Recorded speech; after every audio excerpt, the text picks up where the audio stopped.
하나님의 은혜와 사랑과 평강이 오늘 우리의 삶과 영혼에 충만하기를 주의 이름으로 축복합니다. 야복 강가에서 하나님의 사람과 씨름을 한 야곱은 형 에서와의 만남을 피하지 않습니다. 그리고 형 에서와 화해를 이루게 됩니다. 그러므로 오랜 시간 자신을 두렵게 하고 죄책감에 시달리게 했던 것들로부터 자유하게 됩니다. 하나님은 야곱이 형 에서와 화해를 이루도록 이끄십니다. 그러므로 야곱이 화평을 이루는 자로 살아가도록 인도해 내십니다. 이것은 우리를 향한 하나님의 뜻이기도 합니다. 하나님은 믿는 우리들이 사람들과 경쟁하며 싸우며 어떻게든 승리하며 살아가기를 원하지 않으십니다.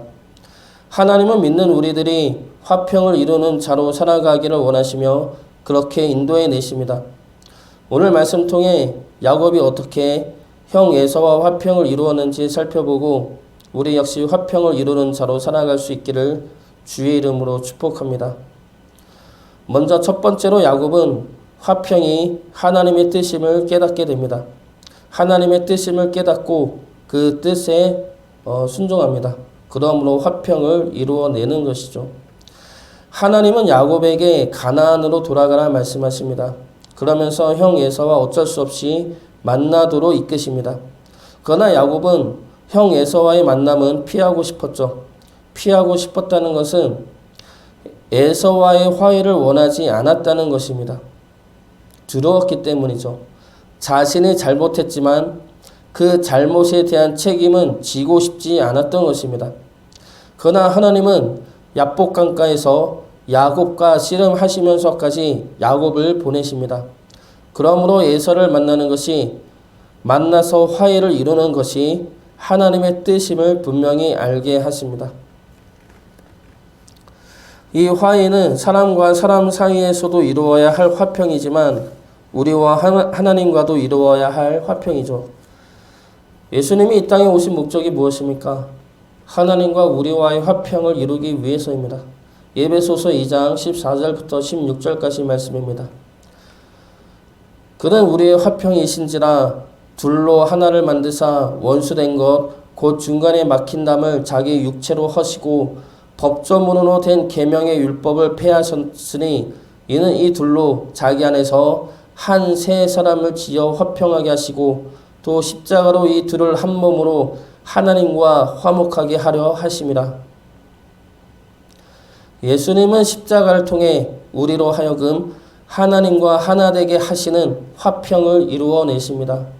그러므로 하나님이 우리와 원하시는 관계 역시 화평임을 말씀하고 있는 것입니다. 우리를 향한 하나님의 뜻은 우리가 화평을 이루는 자로 살아가는 것이죠. 그 뜻에 우리의 자존심과 우리의 이기심과 우리의 경쟁심을 내려놓아야 할 것입니다. 우리 애들이 잘 놀다가도 싸웁니다. 싸우다가도 금방 다시 놀기는 하지만 싸우기도 자주 싸우죠.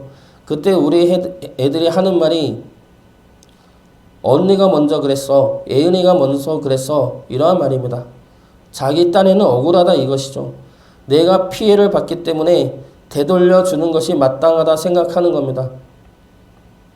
그런데 우리 엄마 아빠가 자녀들을 혼내는 이유는 무엇입니까? 서로 싸우지 않게 하기 위해서이죠. 누가 잘못했는지 누가 억울한지 알아주고 고쳐주는 것도 중요하지만 그보다 더 큰 목적은 우리 애들이 서로 싸우지 않게 하는 것입니다. 그래서 정말 바라는 것은 누구 한 명이 억울하더라도 참아주고 이해해주고 받아주어서 싸우지 않고 서로 사이좋게 노는 것이죠. 그런데 그것을 알려줘도 잘 되지가 않습니다. 우리를 향한 하나님의 뜻도 이와 같다 생각합니다. 우리가 억울할 수 있죠. 우리만 피해를 당할 수도 있습니다. 그러나 그렇게 해서 서로 화평을 이루면 우리가 한 번 더 참아주고 이해해 주어 서로 마음을 상하지 않게 한다면 그것이 바로 우리를 향한 하나님의 뜻을 실천해 내는 것입니다. 우리가 참아내는 것, 우리가 억울하더라도 한 번 더 이해해 주는 것, 이것이 하나님의 뜻입니다. 하나님의 뜻 앞에 우리의 억울함과 자존심을 내려놓고 화평을 원하는 하나님의 뜻을 이뤄낼 수 있기를 주의 이름으로 축복합니다. 두 번째로 화평을 이루기 위해서 야곱은 자신의 잘못에 대한 책임을 지기로 합니다. 형 에서와의 문제에서 잘못은 야곱이 했습니다. 야곱이 형 에서를 속여서 장자권을 빼앗았고 형의 축복도 빼앗았습니다. 그런데 야곱은 자신이 잘못했음에도 불구하고 자신이 책임을 지지 않으려 합니다. 그래서 야복강가에 혼자 남아서 주저했던 것이죠. 화해는 이루고 싶지만 자신이 책임지기는 싫었던 것입니다. 그런 야곱이 야복강가에서 씨름한 후에 어떻게 변합니까? 자신이 앞에 가죠. 어제까지만 해도 맨 뒤에 숨어있던 야곱이 이제는 자신이 맨 앞에 서서 형 에서를 만나러 갑니다. 2절과 3절 말씀 보겠습니다. 여종들과 그들의 자식들은 앞에 두고 레아와 그의 자식들은 다음에 두고 라헬과 요셉은 뒤에 두고 자기는 그들 앞에서 나아가되 몸을 7번 땅에 굽히며 그의 형 에서에게 가까이 가니 야곱이 제일 앞에 서서 형 에서에게 나아갑니다. 이것은 자신이 잘못한 것에 대하여 스스로 책임을 지겠다는 것이죠. 자신의 잘못했음을 인정하고 그 잘못에 대한 참된 참회를 행하겠다는 겁니다. 이전까지 야곱은 자신의 잘못을 인정하면서도 책임은 지지 않으려 했습니다. 자신의 잘못에 대해 전적으로 자신만의 잘못이라 생각하지 않았을 수 있습니다. 남은 잘못한 것이 아니지 않느냐? 내가 팥죽으로 장자권을 산 것이 뭐가 그렇게 잘못이냐? 그것에 속은 형이 잘못이지. 축복권도 엄마가 시킨 거지. 내가 원해서 그렇게 한 것이 아니지 않느냐? 내가 뭘 그렇게 잘못했길래 죽이려고 하느냐? 이러한 생각을 가졌을 수 있습니다. 그런데 이제는 그 잡다한 모든 변명과 자기 합리화를 내려놓습니다. 그리고 자신의 잘못만을 바라보고 인정하고 책임지기로 결단합니다. 우리가 우리의 잘못 외에 다른 것들을 바라본다면 우리는 우리의 잘못을 인정할 수가 없죠. 요즘에 축구협회나 배드민턴협회나 말이 많은데 우리들이 요구하는 것은 이들이 자신의 잘못에 대해 인정하고 사과하고 고치는 것입니다. 그런데 이들은 잘못을 인정할 수가 없죠. 왜냐하면 잘못을 인정하기에는 너무 많은 변명거리들이 있기 때문입니다. 시대가 어쩔 수 없었다. 우리 때는 더 심했다. 너희들의 눈높이가 너무 높다. 관행적으로 하는 것들이다. 그래서 결론은 이것이죠. 우리도 잘못했지만 어쩔 수 없었던 일이었고 너희도 크게 잘한 것은 아니다. 우리가 하나님 앞에 나갈 때나 사람들 앞에 나갈 때도 이럴 때가 많습니다. 내가 잘못한 것은 있지만 너도 잘한 것은 없잖아. 내가 잘못했지만 상황이 어쩔 수 없었잖아. 내가 잘못했지만 남들도 다 그렇잖아. 이러면 우리는 우리 죄를 고백할 수가 없고 잘못을 고칠 수도 없습니다. 잘못한 것은 잘못한 것만 바라봐야 합니다. 하나님 앞에서 우리의 죄는 우리의 죄만 바라보아야 하죠. 거기에 사람 탓이나 환경 탓이나 하나님의 탓을 집어넣어서는 안 됩니다. 그 이유나 변명이 우리의 죄를 합리화시킬 수도 없습니다. 잘못한 것은 잘못한 것이고 잘못한 것은 인정하고 고백하고 고치면 됩니다. 하나님은 우리와 함께 있기를 원하시고 우리를 통해 큰 역사를 드러내기를 원하십니다. 그렇기 때문에 우리의 죄가 하나님과 우리 사이에 있는 것을 원하지 않으십니다. 그 죄를 고백하면 하나님은 그 죄를 사하시고 우리를 사랑으로 품어주실 것입니다.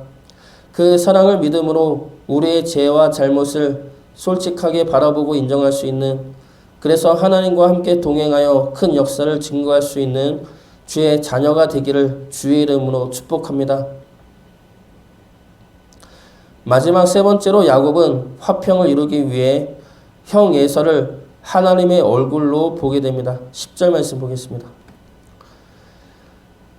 야곱이 이르되 그렇지 아니하니이다. 내가 형님의 눈앞에서 은혜를 입었사오며 청하건대 내 손에서 이 애물을 받으소서. 내가 형님의 얼굴을 배언즉 하나님의 얼굴을 본 것 같사오며 형님도 나를 기뻐하심이니이다. 야곱은 형 에서를 만나고 선물을 줍니다. 그러면서 하는 말이 이것이죠. 형님의 얼굴을 보니 하나님의 얼굴을 보는 것 같다.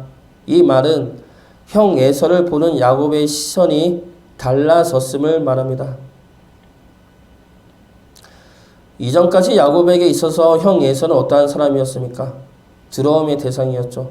그리고 동시에 내가 이겨야 하는 사람이었습니다. 내가 이겨야 하고 승리해야 하고 그래서 싸우고 경쟁해야 할 존재. 그런데 내가 약하니 무섭고 두려운 존재. 그러한 자였습니다.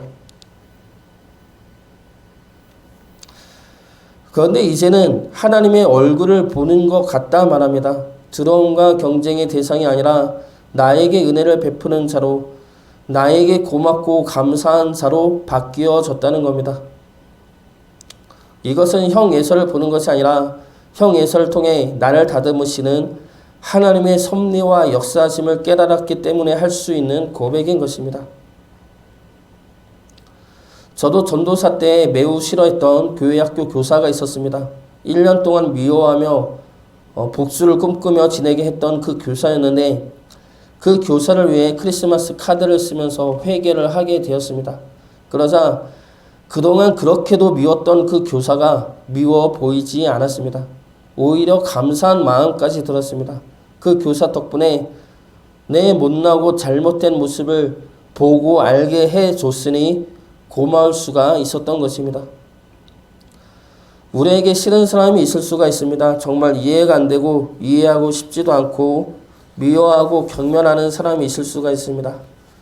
그러한 사람으로 인해 내가 상처받고 내가 고통받을 수가 있습니다. 그런데 그 모든 것들이 나를 다듬고 나를 복된 주의 자녀로 만들기 위한 하나님의 이끄심과 섭리였음을 깨달을 때가 옵니다. 그러면 그 사람을 믿고 싫은 존재가 아니라 그를 고맙고 감사한 자로 받아들일 수 있는 눈이 열리게 된다는 것이죠. 지금 야곱에게 형 에서가 그러한 자로 보여진 것처럼 우리 역시도 그러한 눈이 열릴 때가 있습니다. 그때 우리 마음 역시 미움과 분노의 마음에서 화평과 평안의 마음으로 풀어지게 될 것입니다. 하나님은 화평의 하나님이십니다. 하나님의 뜻을 따라 우리 역시 하나님과 그리고 우리 주변 이웃들과 화평을 이루며 살아가는 거룩한 주의 백성 되시기를 주의 이름으로 축복합니다.